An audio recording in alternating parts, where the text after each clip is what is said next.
تاریخ 6 اگست 1945، وقت صبح کے 8:15 اور ایک دھماکہ، ایک ایسا دھماکہ جس نے کچھ ہی سیکنڈ میں جاپان کے لاکھوں لوگوں کو ہمیشہ کے لیے گہری نیند میں سلا دیا۔ یہ صبح جاپان کی تاریخ میں سب سے خطرناک اور دردناک صبح تھی۔ لوگ اپنے اپنے کام پر جا رہے تھے، بچے اسکول کو روانہ ہو رہے تھے، عام زندگی گھروں اور سڑکوں پر روز کی طرح اپنے اپنے کاموں میں بزی تھی۔ لیکن اچانک لوگوں نے آسمان سے کچھ گرتا ہوا دیکھا جو کچھ ہی سیکنڈ میں زمین پر آ گرا، جس کی زمین کو چھوتے ہی ایک بڑا دھماکہ ہوا۔ چاروں طرف صرف دھواں دکھ رہا تھا، آگ کا ایک گولا دکھ رہا تھا، چاروں طرف تباہی دکھ رہی تھی۔ ایک پل کو ایسا لگا جیسے سورج خود ہی زمین پر اتر آیا ہے۔ اس وقت ایکسپلوژن پوائنٹ کا ٹیمپریچر کچھ 3000 سے 4000 ڈگری سیلسیس تک پہنچ گیا تھا۔ اس کے بعد اگست 9، 1945 کو 11:02 پر آسمان سے دوسری تباہی جاپان کی زمین پر آ گری،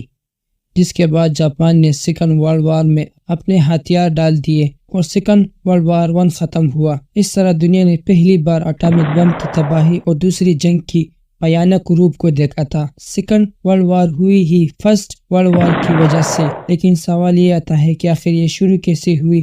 آخر تاریخ میں اتنی بڑی جنگ ایک بار پھر کیوں لڑی گئی؟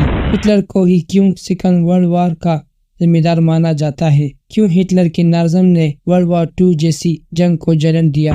اور آخر کیسے دنیا میں شانتی بنائے رکھنے کے لیے بنائے گئے لیگ آف نیشن کو بری طرح فیل ہوتے دیکھا گیا؟ ورلڈ وار 2، جسے ہم گلوبل وار کے نام سے بھی جانتے ہیں، اس وار کو کافی بڑے لیول پر لڑا گیا، جس میں سبھی بڑی پاورز نے پارٹیسپیٹ کیا۔ اس وار میں دنیا 2 گروپوں میں تقسیم پایا گیا، ایک دم ورلڈ وار 1 کی طرح۔ بس وہاں الائز اور سینٹرل پاور کے درمیان جنگ تھی، اور یہاں الائز اور ایکسس پاور کے درمیان۔ اس جنگ کو ٹوٹل وار کا بھی نام دیا گیا، جس کا ریزن وار میں ملینز آف سیویلینز کا انوالومنٹ تھا۔ یعنی اس وار سے پہلے سیویلینز کو جنگ کا پارٹ نہیں بنایا جاتا تھا، لیکن یہاں سیویلینز کو بھی نہیں بخشا گیا۔ اس وار میں سیویلینز نے بھی اپنے ملک کا ساتھ دینے کے لیے جو ضروری تھا وہی کیا، جس وجہ سے سبھی ملکوں نے کمانڈز کو بھی جنگ کا حصہ ماننے لگے۔ آرمیز نے لوگوں کو گھروں، ہاسپٹلز، شیلٹرز اور پبلک پلیسز پر بھی بمباری کی، جس سے آرمی کی مدد کرنے والے لوگوں کا بھی خاتمہ ہو سکے۔ اس وار میں سبھی ملکوں نے اپنے ہر ریسورسز کو دوسرے کے خلاف استعمال کیا تھا، جس میں ملک کی economy, industry, scientific capabilities, air force اور آرمی خاص طور پر آتے ہیں۔ اس جنگ کی شروعات تاریخ کو لے کر بھی ایک ڈبیٹ رہی ہے۔ کچھ لوگوں کا کہنا ہے کہ وار ستمبر 1949 کو شروع ہوئی، لیکن کچھ لوگ اس کی شروعات 1937 کے سینو جاپانیز وار کو ہی مانتا ہے۔ اس کا انکا اٹامک بم اٹیک کے ساتھ اگست 1945 کو ہوا، جب جاپان نے سرنڈر کر دیا۔ سیکنڈ ورلڈ وار میں قریب 60 سے لے کر 80 ملین لوگوں نے اپنی جان گنوا دی، جس میں 50 ملین لوگ سیویلینز تھے اور 25 ملین سولجرز۔ دنیا میں اس کے بعد اور اس سے پہلے اتنے بڑے نمبرز پر کبھی اتنے لوگوں کی جان نہیں گئی تھی، جس وجہ سے اس وار کو ڈیڈلیسٹ کانفلکٹ ان ہیومن ہسٹری کہا جاتا ہے۔ ورلڈ وار 2 میں دنیا 2 گروپوں میں تقسیم ہو گئی تھی، جس سے الائنس اس کے نام سے جانتا تھا۔ پہلی پاورز کا نام تھا الائز پاور، جس میں UK، France, USA، USSR، China, Poland اور یوگوسلاویا اور گریس آتے تھے۔ دوسری تھی ایکسس پاور، جس میں نازی جرمنی، اٹلی اور جاپان آتے تھے۔ ویسے آپ کو بتا دیں کہ اٹلی فرسٹ ورلڈ وار میں الائز پاور کے ساتھ تھا، لیکن کچھ چیزوں کو لے کر منمانی کی وجہ سے اٹلی نے اپنا پلہ بدل لیا اور ایکسس پاور کا ہاتھ تھام لیا۔ ورلڈ وار 2 سٹارٹ ہونے کا سب سے بڑا ریزن ورلڈ وار 1 کا اینڈ ریزلٹ تھا، جس نے پورے جرمنی کے لوگوں میں ایک بدلے کی بھاونا جگہ دی۔ ورلڈ وار 1 سے پہلے جرمنی اچھے لیول پر ڈیولپمنٹ کر رہا تھا، جس سے اس کی اکانومی بھی کافی سٹرونگ تھی۔ جرمنی ایک پاورفل سٹرونگ نیشن تھا، اتنا کہ وار کے بارے میں جان کر بھی جرمنی بالکل نروس نہیں ہوا۔ اس کا ایک وجہ یہ بھی تھا، جرمنی اپنی آرمی فورسز پر بار کے پیسہ لگاتا اور انہیں بڑا سٹرونگ کرتا جاتا۔ جرمنی فرسٹ ورلڈ وار کو لڑنے سے پہلے ہی اپنی جیت کو لے کر کافی کانفیڈنٹ تھا، لیکن ورلڈ وار 1 میں الائز پاور نے سینٹرل پاور کو بری طرح ہرا دیا۔ سینٹرل پاور میں کامنلی جرمنی، آسٹرو ہنگری اور اوٹومن امپائر آتے تھے، جس میں جرمنی کے ساتھ سب سے برا سلوک کیا تھا۔